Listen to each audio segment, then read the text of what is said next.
Bom, nós vamos conversar agora com o economista Alexandre Schwartzman. Alexandre, nós temos conversado aí ao longo dos últimos dias, das últimas semanas. Queria saber se você já tem um panorama, se é possível ter um panorama mais claro do que está acontecendo. Há uma pressão aí, especialmente por parte do presidente da República, de alguns setores do comércio, da indústria. A Fiesp elaborou um plano para a reabertura lenta e gradual da atividade econômica, de alguns setores da atividade econômica, a partir do dia 11 de maio aqui em São Paulo. Você acha que está na hora de começar a voltar, Alexandre? Bom dia. Bom dia. Eu acho que está cedo ainda, né? A gente tem acompanhado, obviamente não sou epidemiologista, então é sempre uma coisa mais complicada de falar, de ter uma opinião definitiva a esse respeito, mas assim, nós estamos mais ou menos controlando a coisa. Eu acho que a gente não pode bobear e permitir que isso saia de controle. A gente tem lido as notícias, está chegando perto do limite de UTI numa série de hospitais em São Paulo. No Amazonas não tem nem o que falar, já ultrapassou em muito. Então é o momento da gente segurar um pouco as pontas e encarar. A analogia que eu ouvi assim saltei do avião, agora com o paraquedas eu estou caindo mais devagar, está na hora de eu tirar o paraquedas. Não, né? Você espera até chegar ao chão. Então acho que obviamente o presidente tem seus interesses nessa história. Infelizmente, o que deveria ser uma crise poderia servir para unir o país, ela só exacerbou as divisões, então ficou politizando até a discussão de eficiência de remédio, que para mim é uma coisa de uma estupidez sem tamanho, mas assim, olhando friamente para os números, a gente ainda está razoavelmente distante do fim dessa história toda. Eu acho que a gente vai ter que esperar mais 2, 3 semanas para estar mais seguro sobre a possível evolução dessa epidemia. Alexandre, na área da economia, né, a gente tem o Plano Mansueto aí, que foi totalmente modificado no parlamento, e a expectativa para mudança ainda no texto, né? O ministro Paulo Guedes está conversando com o presidente do Senado Federal, o senador Davi Alcolumbre, para mudanças aí, para garantir contrapartidas, né, por parte de estados e municípios. Agora, em relação ao salário de servidores, que é outra discussão aí do momento, né, federais, estaduais, municipais, por 2 ou mais anos, uma ideia também de frear qualquer tipo de aumento para servidor quando houver um recuo do PIB. Como é que você está vendo essa discussão e você acha que ela tem chance de avançar, precisa avançar mais do que isso? É uma discussão importante.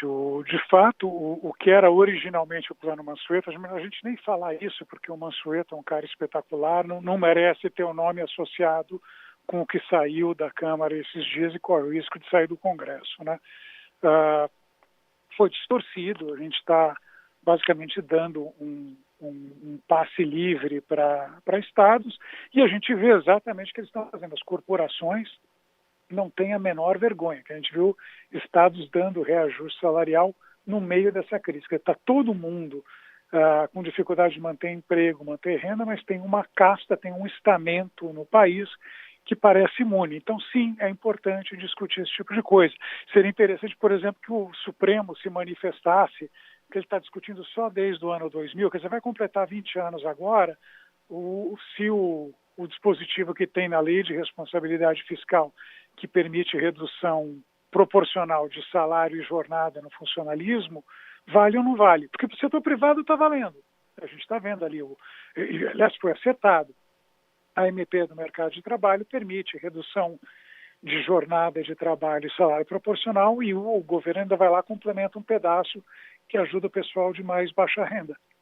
Mas o funcionalismo, que é o segmento mais bem pago da economia brasileira, não participa disso. E, em particular, no caso dos estados, boa parte do problema é esse. Então, a gente já deveria estar com essa discussão mais avançada. Mas, enfim, à luz da completa inabilidade política, a incompetência de lidar com o parlamento e a perda de confiança do próprio ministro da Economia junto a parlamentares, fica difícil imaginar que qualquer coisa dessa vai evoluir, né? O economista Alexandre Schwartzman conversando com a gente ao vivo aqui na Rádio Bandeirantes. Alexandre, queria te perguntar sobre projeções para a economia brasileira nesse ano. A gente tem ouvido muitos números, e números às vezes díspares entre eles, não é? Qual é o grau de precisão, de possibilidade mesmo, de que seja feita qualquer tipo de previsão nesse momento ainda do furacão passando? E se for possível, o que você está prevendo? Olha, sinceramente, zero. A gente não sabe quanto tempo vai durar as medidas de distanciamento social. Como eu disse, eu estou imaginando que dure mais algumas semanas. De repente, não sou epidemiologista, pode ser menos, pode ser mais. Como é que a gente vai fazer qualquer previsão nessa circunstância? Quer dizer, qualquer número que a gente falar, assim, no meu caso, eu vou falar, não está saindo de nenhum modelo estatístico sofisticado nem nada. Está tentando fazer ali um mínimo de conta e é basicamente um chute educado. É o melhor que a gente consegue chegar. Na categoria chute educado, eu estou trabalhando com uma queda de 5% no PIB desse ano, mas pode ser mais.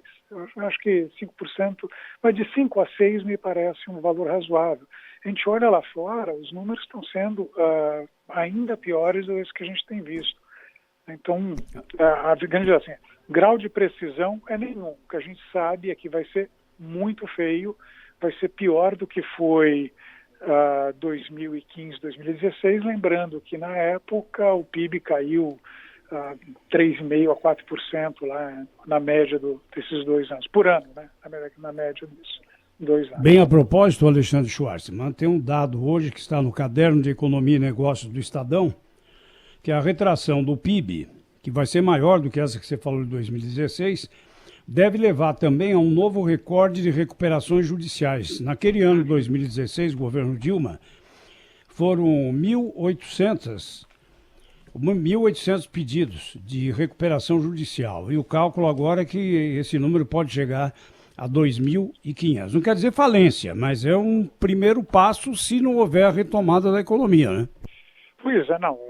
A grande verdade é o seguinte, mesmo lá em 2015, 2016, a gente não teve esse cenário de freada brusca na atividade. A atividade veio caindo forte, é verdade, mais até do que em qualquer recessão dos 25 anos anteriores, mas aqui foi da noite para o dia, a gente despencou.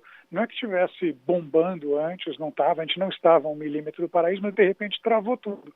Você está com um monte de empresa que, enfim, perdeu a receita, mas ainda tem que pagar aluguel, ainda tem que pagar folha de pagamento, quer dizer, como é que essas empresas vão sobreviver? E esse acho que é um elemento que em alguma medida não estava presente na recessão de 2015 e 2016, né?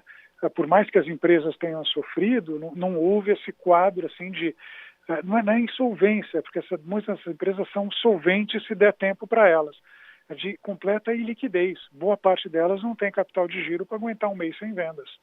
Por que o dinheiro não está chegando na ponta final, como vários empresários têm relatado, Alexandre? Não tem consumo, né? Não tem consumo, não tem investimento. Mas o dinheiro que foi liberado para o governo também para capital de giro das empresas via sistema bancário? Mas uma coisa é, você como disse, é levar o cavalo para a água, outra coisa é fazer o cavalo beber. Seguramente o Banco Central aumentou a liquidez, etc. Quer dizer, deu um caminhão de dinheiro disponível para o banco emprestar. Agora, o banco vai emprestar para uma empresa, mas essa empresa não está faturando nada. Qual que é a chance de eu não receber meu dinheiro de volta? A questão é tão simples quanto essa. Banco, por DNA, ele vai emprestar para quem ele acredita que tem condição de pagar. Se acha que não tem condição de pagar, ele não vai emprestar, porque se não emprestar, isso é jogar dinheiro fora. E jogar dinheiro fora, ninguém faz, banco muito menos. Então, basicamente esse é o problema. Quer dizer, eu pergunto para vocês, você chega lá para empresta dinheiro para essa empresa aqui que está sem faturar, e está sem perspectiva de faturar nos próximos 15 dias, mas está sangrando o caixa todo dia. Vocês emprestam? Difícil. Tipo parente que está aparecendo, amigo distante. O que tem de gente pedindo empréstimo nesse momento, né, então, não, Alexandre? Se você não empresta, acho que o banco vai emprestar? Não vai. Então, por isso que é importante a iniciativa de dar ao Banco Central a possibilidade de comprar empréstimo, porque o Banco Central aí pode entrar e correr esse risco. Ou a medida que foi feita de financiamento das folhas de pagamento, que eles 40 bilhões no total, são 37 do não lembro exatamente do número, mas enfim, que é um financiamento direto de folha de pagamento, que o risco passa a ser tesouro. Aí tudo bem, mas aí não é uma solução para esse problema que gera outras coisas lá na frente. Você vai, se o banco não tem nenhum risco de perder dinheiro, ele empresta para qualquer empresa porque o Tesouro vai bancar. Vocês já imaginaram a qualidade dos empréstimos que vão estourar na mão do Tesouro daqui a um ano e meio? Muito bom. Eu queria agradecer ao economista Alexandre Schwartzman, falando novamente conosco ao vivo aqui na Rádio Bandeirantes. Muito obrigada, Alexandre. Até a próxima. Obrigado, até a próxima.